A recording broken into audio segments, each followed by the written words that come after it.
YouTube, what's going on? My name is Argon. Today we're going to do a product review. We're going to do a comparison of gaming headsets. Most of you being gamers, of course, probably use a headset. If you do, this is a video for you guys if you're wondering what kind of headset to be using, or what kind of headset I use, or what kind of headset you should be getting. This video is going to go into that discussion now. Before I get into it, of course, I want to talk to you guys about the headset I've been using for a few years now. This is the Astro A40TR. It comes with a mix amp. This is basically the mainstay of kind of Call of Duty, a lot of console gaming. This is pretty much the number one gaming headset that's out there on the market. Comes in different formats. There's the A40, there's the A50 wireless, but this, I use the A40TR. It's a very good headset, but lately I've been looking to replace it. Number one reason for this being that there is a lot of sound leakage that comes out of this. Now, sound leakage is basically if you have your headset on and somebody's nearby you, they can hear the sounds that are coming out of your headset, and it's kind of, that's basically the sound is leaking out. It's not good if you have other people in the house or in your room or whatever it is.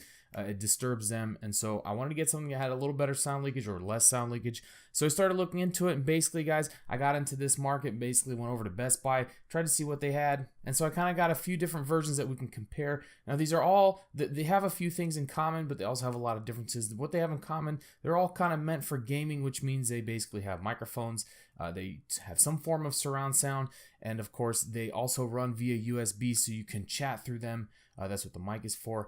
There's another reason for the USB, which I'll get into. And last but not least, besides this one, they mostly cost about $100, around the $100 mark now. The A40TR with the mix amp will run you about $250, depending on if you can get them on sale, which is pretty rare.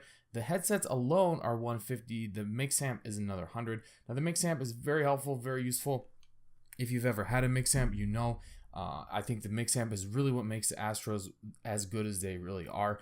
Otherwise, the headsets themselves are pretty cool, but not really worth $150 if you ask me. Now, we're going to talk about the comparison of all these four headsets over several different categories: comfort, the design or how they look, audio quality, microphone quality, any interfaces or features that these headsets offer with them, the software that comes with them, and then we'll do an overall ranking of them. But first, we're going to get into the comfort of all these headsets. Now, you want to game with them, you're going to be wearing them for a long time.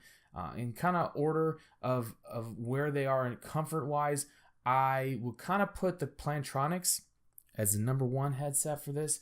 Comfort, they have a headband that's really comfortable, doesn't bother your head. The material, the ear cups, it's very kind of soft and cushiony, and you can wear these for a really long time and they're not going to hurt your heads. I think that these are a really good headset if you want to sit for a long time and game with them. These would be the top pick for comfort, just comfort alone. After them would be the Astro A40TR. Similar reason. There's a lot of flexibility in how you can wear them, the comfort-wise, sizing. The ear pads are also very soft and plush. Even after these are about 2 years old or 3 years old maybe, and they're still pretty springy and soft. And of course, these headsets the ear cups will rotate 90 degrees, so if you want to put it around your neck and just let it sit there, you can kind of wear it as a necklace, a really expensive one. But these are really comfortable as well. Next for me on the list is the Corsair HS70 SE. These headsets I think are really comfortable because they have a leather band at the top that's nice and soft, so it doesn't press on your head too hard. There's not a lot of pressure on the ear cups when you are wearing them, so you can wear them for a really long time. The only reason why, two things that I think are a little bit lacking for me, just the all leather ear cup for me is a little bit rough just because it gets really hot for me. Again, if you don't have a problem with your ears getting hot, then this won't be an issue for you. In fact, I kind of like the leather. It's a little bit cleaner. It won't collect dust. A little bit easier to manage and take care of. Also, these ear cups won't rotate, which is basically means if you're not wearing them on your head, they're going to be very uncomfortable. So you're going to have to end up taking them off. That's kind of a downside, but either way, they are very comfortable and you can wear these for a very long time. Last but not least, we have the HyperX Cloud 2. Now, I'm going to preface this and say this is my rating. If you have a smaller head, I think these will be the number one. They have a very soft and springy leather headband, which can stretch quite a bit. And these ear cups are a velour, which is very soft and plush. They have memory foam, apparently. Now, these will also give you the option. They come with a fake leather ear cup. I replaced it for these velour ones because of the heat issue that I have with my ears. Now, replacing these ear cups is really a pain. I would recommend only doing it once if you do it, and then don't ever do it again. Unlike Astros, which basically just magnetically pop in and out. Very good design, very easy to manage if you ever need to replace them. But for me, the fact that my head's a little bit bigger, these HyperXs are a little bit too big or a little too small for my head. They don't adjust that easily, so a lot of times my ears are doing like this. But that's personal preference. If you have a smaller head, I would bet these are very much going to be the most comfortable ones. However, my head's not that big, so I imagine most of you will have a similar problem. Going into the next section, guys, the design of these and the look-wise, I can't deny it. As much as they are uncomfortable for me, the HyperX Cloud 2s are absolutely gorgeous. This anodized aluminum red and red stitching throughout just looks really good. Even on the top here with the HyperX logo, just a beautiful headset. I think it looks really nice. And even so much as the details that they had with the wiring coming out the back, the way that they bend it, with the amount of slack that they added just makes it really nice and clean. It's pretty symmetrical for what it is. And of course, even the mic jack and everything all looks, it's a real clean look, real pretty, real nice design. So looks wise, I think these are definitely the most best looking of the set. The second one, in my opinion, is a Corsair HS70 SE. Reason for that is, now these come in multiple colors. The one I got is the black and cream. There is a carbon one, which is more all black, and then there is a white one in black, which I believe has just white on the ear cups or something. It's not all white. It's still got some black in it. I like this one because it's all they had at Best Buy, but I do like the two-tone, and I'm a real sucker for diamond stitching, which these have, and it's just real clean, real subtle coloring. The Corsair logo is real nice. This mesh on the ear cups. It's not an open back headphone, so you don't have to worry about that. Like I was complaining about sound leakage. Not an issue. This is just for looks. And it does have the same kind of look as the HyperX is, with this kind of arm that goes around the ear cup. However, theirs is not anodized red. It's just black. And this is probably plastic. It's not metal, but still looks good. And I think these are really good looking headsets as well. The third one, I'm going to give this to the Astro A40s. This is for several reasons. One, the customization. These are a really clean looking gaming headset. They are a little bit gamery, so if you're not really looking for something that if you want something you can take in public and you don't want to look like you're wearing your gaming headset out in public, these might not be the best ones. Also, when you adjust these, as good as they are for adjustment, they do look kind of weird if you have to make them really small. It makes it look like you have little ears. I don't know. But what makes these things really cool is the customization that you can have with these guys. You get all these ear cups. All these are replaceable. You can replace these. You can buy new ones on the Astro website. You can even customize your own. Really cool. Gives you kind of, if you ever get bored with the look, you could easily replace it. Of course, that does come at an extra cost. But either way, it gives you the flexibility to change some things. Otherwise, it's a pretty good looking headset. And unfortunately, last and least, we have the Plantronics headset. This, to me, is the by far worst looking of the group. It's just very odd. The headband, I understand they do for comfort. So this is one of those things where they totally go for function over looks, and it definitely shows. This headband is, when it's just sitting here, it just looks really sloppy. All in all, you know, the microphone doesn't come down, and it doesn't detach. So all in all, it's just not a good look in my opinion. When you have them on, they're not that bad, but looks wise now, not that great. So the next thing we're going to talk about, guys, is the audio quality. Now I have to give this one to the A40s. They are very good headphones. They get really loud. The sound quality is really good. The bass is solid. The mix amp spits out really good surround sounds. I want to say it's 5.1. I don't think it's 7.1, but it is really great. It does a good job. It is the only one out of the group that does optical sound, which is good for the PlayStation. I don't know how many computers actually have optical outputs for audio. I'm guessing most don't. But what this does basically is will take your audio from an optical if you are playing with console. It will take it over USB if you are playing on PC. All in all, the audio is very, very good on the Astro A40s. It can't be beat, honestly. It's really, really good. The next one on the list for me, that for audio quality wise, is the Corsair. The Corsair has a nice full volume that you can get a loud volume off of with just wireless, which is pretty impressive. A decent amount of bass.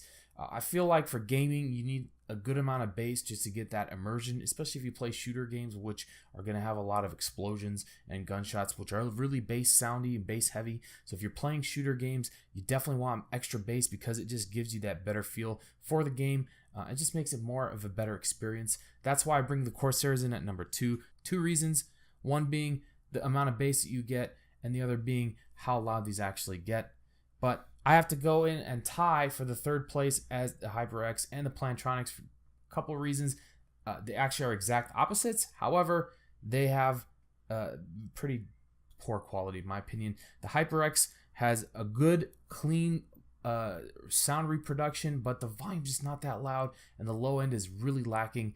And the Plantronics are like the opposite. They have a good amount of bass, but overall, it doesn't sound like there's a lot of quality in the audio there, even though the volume gets a little bit louder than the HyperX, but not too loud. It's still something that needs a little bit of improvement. Now, the one bonus for the HyperXs is that they do come with, now this is what I was talking about earlier, when it comes to the USBs, you get this inline DAC, it's called, which is a digital to analog converter, which takes your digital audio signal via USB and converts it to an analog signal that your headphones will drive. All these will do that, except that the Corsair and the Plantronics do it wirelessly. With this guy, you can always unplug this and plug it into the mix amp on the Astro or another amp of your choosing. Gives you the flexibility to expand your audio. And if you plug this thing into a regular amp, you're going to get a lot of audio out of it, a lot of volume, which will pretty much correct that problem. And if you put it into the right, probably other peripherals that you can get, you could probably pump some more bass out of it. But if we're comparing right out of the box, I got to go with a lower end rating on this. Now, if I had an extra $150 to spend on this, that I could kind of match with what I'm comparing in pricing with the Astros, I bet you this would be the number one, but we're not doing that. We're only comparing them right out of the box. The next thing we're going to talk about, guys, is mic quality on all these headsets. Now, in order for me to do that, I'm going to go ahead and jump into a little quick comparison, and I'll be right back. And this is the Astro A40TR headset with microphone. Of course, this is what the microphone sounds like. Get a listen for yourself. It's a pretty good one. It's probably one of the better ones. But what do you think? This is the HyperX Cloud 2 mic that comes with this microphone. Of course, it's kind of nice. It's a little bit flexible, which is pretty cool. And it has a windscreen, which, if you're blowing on it, kind of helps protect some of those noises, some of the popping noises that happen. It's more compressory than some of the other microphones, so it sounds a little bit more nasally than some of the other ones, but it's pretty clear. All in all, it's an okay mic, not my favorite, but what do you think? This is the mic on the Corsair HS70 SE wireless. It's pretty good.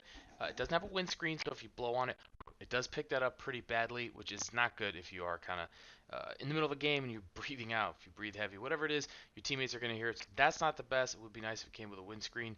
It is really flexible, so you can move it around pretty easily, bend it wherever you need it to go, which is good. And of course, it is detachable, which I like, because if you do use an external mic or another kind of mic, it allows you to just detach this. Or if you're headed out somewhere and you want to detach it, you can actually use it in public, wherever you want to go, without some mic hanging off your face. But that's it. This is the microphone on this one. What do you guys think? This is the microphone on the Plantronics Rig 800 HD, guys. This is a little bit, it's not very flexible. It just kind of goes up and down. And if I actually push this all the way up, It actually shuts the microphone off, so you can't hear what I'm saying right now. but then if you just fold it back down, it will actually go ahead and turn back on. It's not detachable, which I don't like. And of course, the sound is whatever, nasally compression, whatever it is. It's not the best sound quality, but as long as you're able to communicate with your teammates, it's really all that matters. All in all, probably my least favorite microphone, just because it doesn't detach and only just folds up and out of your way. It's the only one of the group that doesn't detach, which is kind of unfortunate, but it is what it is. But what do you guys think? So the last area of these headphones that I want to talk to you guys about are the interfaces and features that come with each headset, because each of them has a little bit different. This is really where they start to differentiate quite a bit, especially when it comes to what you have app features like desktop apps or any other, like the mix amp, for example. I'm going to talk to you guys about some of the specifics that start to separate these things out a little bit, but probably the number one that I can go over, the best one out of the bunch, is definitely the Corsair HS70 SE. Reason being for that is they do have a great desktop app. Now, the desktop app is a little bit clunky. It's not that easy to navigate through, but you do have a lot of control over the headphones. Once you are actually in the app, you have a full up EQ. I think it's like 7 or 8 bands where you can control the settings from all the way to low end frequencies all the way to the high end frequencies, which gives you a lot of control over what the sound quality is like. It also gives you the ability to save profiles, so that if you want to have, several different types of EQs, you can do that. Get it for like a specific kind of game, and then maybe you want to set it up for a different, let's say, for example, you're gaming at home, right? You can have a profile for gaming, and then you can have your profile for listening to music, which you can head out when you leave the house, change the profile over to that, and then you can switch between the different EQs just like that. It's really cool, really straightforward.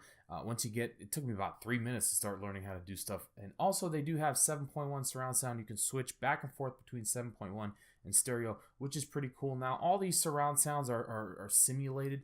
They're not actual surround sounds. Like if you think from your home stereo, if you have a surround sound system at home, you'll have multiple speakers.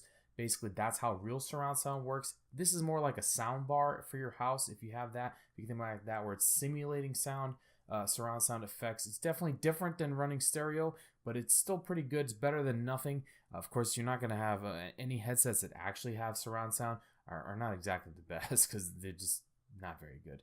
Either way, this one I think has the best features. It has the removable mic. It has the wireless fact. The fact that it's wireless is really nice. You can move around as much as you want. And of course, the desktop app I think is a real selling point for me because you can see percentage of your battery that's left. All the stuff that you would really need to know for your headphones are right there in front of you. Now the next one, in terms of features and interfacing, is the Astros for sure. The mix amp is a huge selling point. Definitely you can control your the chat volume versus your game volume. It'll split them into two separate channels, which is good. You can't really do that with the Corsairs, but you can do that with these guys, which is really good, a really nice plus. Also, the TR mix amp has a stream port, which if you're a streamer, it's very useful because you can then send in your desktop audio and your game audio and your chat audio and mix it a certain way within the app and then send it out through the stream port into your computer to record. It's really, really a plus, really helpful. It's really saved my streams when I used to stream a lot more. I like that feature a lot. Also, if you're a gamer, like a competitive gamer, and you're competing in LAN tournaments, they do have the daisy chain feature, which allows you to sync multiple mix amps together for completely lag-free chat, which I've never been in that situation, but I imagine is probably pretty helpful. And of course, the Astro Command Center is the desktop app. It's not as good as the Corsair one, but it's a lot more intuitive, a lot less clunky, less features that you get to control, but still a really good desktop app, and it's way better than not having one. I think it's really good. It doesn't do a live update the way that the Corsair does. You have to make your changes to the command center, make sure that your mix amp is switched to PC mode, and then push the changes out to the mix amp. So it's not live like when you change something in the Corsair desktop app, it's immediately updated to the headphones. You don't have to worry about it, probably because everything's hosted on the PC rather than hosted on the mix amp. Either way, the A40s are still really good when it comes to features, but what would you expect from a $250 setup? The next one, guys, is the HyperX. Now, the HyperX is third on this list because it does have a removable mic, and as we discussed earlier, it does have this inline DAC, which does offer a 7.1 simulation. Just by pressing this little middle button, it'll light up. It gives you the ability to adjust your mic audio and your overall audio, and then you do have a mic mute. That's a little toggle switch on the side here, and on the back, you get a clip if you want to clip this to your shirt or to your mouse pad, whatever it is you want to clip it to. Now, that part of it, I don't really care for too much. It's good, but I'd rather have a DAC that's a little bit easier to work with. A removable DAC is great because it does give you the option to just unplug this headphone and then plug it into a different system that's a little bit better than this. And then really the only feature that this offers that other DACs and stuff wouldn't offer on amps is the ability to simulate 7.1. But the fact that you can do that is pretty good. I just think this gets a little bit in the way and makes you kind of forced to actually figure out where you're going to put this thing. I know some people will just unplug this if they're converting over from a TR or an Astro, and they'll plug this into a mix amp. You can buy the mix amp separately, so if you are looking for saving $50, you can use this with the mix amp, which is a doable option as well. This, I just think, as good as it is, I would rather have something a little more, more to it. I don't mind a bigger box because this cord, I think, is only about this wire, whatever you want to call it. It's only like 3 feet. Maybe. So it doesn't give you a lot of wiggle room, so you do have to manage this and deal with it and put it somewhere. So that kind of got in the way a little bit. I didn't really care for that too much. And it being the wired option with the Astros, I never had an issue because the Astro mix amp sits on the back of the desk and it's fine. It's not really in the way. This one I found it was a little bit in the way, but it's still really good. The last one on the list is the Plantronics. Now the Plantronics, last on the list because they don't have a removable mic. They also don't have a desktop app. Also for the HyperX, there was no desktop app because you have the inline DAC. I would prefer a desktop app, but whatever. These ones don't have one, which is pretty unfortunate considering they're coming in at a higher price point than the Corsairs. It's a little bit weird. You do have a bunch of controls on the back of this thing, which does give you the option to do a chat and game mix option, which is pretty good. And then of course you can, I assume, mute. There's some other buttons. You can set different profiles. Their default profiles. I'm not sure how you would go about changing that after the fact. Either way, the other thing that's kind of weird about these guys is the way that you adjust the ear cups is you see these little things right here. You actually pop these out and you can adjust them to 3 separate settings. I don't know whether I like that or not. I guess it's cool. It's not really that crazy. You're just going to set it once and probably not think about it. But either way, that's not too many features for this, but it's just a pretty decent headset. But that's it. It's kind of just lacking in that category. So that's it for the full review, guys. I'm going to rank these in order, my opinion, based on my review, based on the subjects, the categories that we discussed: comfort, design, audio quality, mic quality, interface, and just overall what everything is for me. The one I'm going to be using mostly to replace the Astros is the Corsair. Corsair HS70 SE is going to be the headphones, the gaming headset that I use moving forward, and that's going to be my preference. I like everything about it: the look, the audio, the features, the value. It's only $100, which is really great. Sometimes you could probably even get it on sale. Next one on the list for me is the A40TR mix amp. I'm used to saying with mix amp. The A40TR with mix amp, because those are the ones I've had. If I didn't have the mix amp, this would probably be a little bit lower on the list because they're just headphones. All in all, the Astros are not a very good value because the headphones by themselves are $150 and they don't have anything to them. They're just headphones. They don't even have a DAC. The mix amp is $100, and that's really where the magic occurs with the Astros. If I was allowed, I mean, I couldn't do anything with the wireless ones, but if I had another $150 to spend on these HyperXs, certainly these HyperXs would definitely be higher on the list. I would get an amp and a DAC with those. That's different, and these would be much better than what those guys are. But that's the way that it is. It's a little bit of unfair comparison just because these are so much more expensive. But I have them, and that's what I'm comparing to, and that's what you might be comparing to. So it's good food for thought. If you are looking forward to, if you don't have either and you don't want to spend $100 and you don't want to spend $250, definitely go with the Corsairs. Unless, of course, you're a console, then at which point you probably want to rock the HyperXs just because they do have a plug that you can plug into your headphones. These ones being USB wireless, they are requiring a dongle, which I don't know how that would work with console. I know that the Plantronics actually do have an Xbox version that you can get, that it's actually branded as an Xbox version, but good segue for that. Last on the list, of course, is going to be the Plantronics by process of elimination. Overall, they're comfortable and convenient, but the look is terrible. The sound quality is okay. I kind of like the sound quality better than the HyperX just because it's more bassy. But they're more expensive than the HyperX, which is a little bit weird. They're definitely more expensive than the Corsair, so it's a little bit odd that they're more expensive and they don't have surround sound 7.1. What these do have is an Atmos, Dolby Atmos, which apparently is a new type of surround simulation. I wasn't too impressed with it. It is a paid service, which is a little bit weird. You do get it for free with this. You get an activation code for free. Otherwise, if you don't, you can just buy it on your desktop. It's like $15. I think it's a one-time purchase. It's still weird that you have to pay for that, but whatever. These are last on my list, guys. So that's it. Again, Corsair HS70, top of the list for mine. My preference. That's what I'm going to be using moving forward. Hopefully you did enjoy this video. If you did, guys, make sure you leave a like. If you are new here, make sure you subscribe. And if you're not following me on social media, those links are down in the description below. And as always, guys, my name is Argon, and I'll see you on the next tech review. Peace.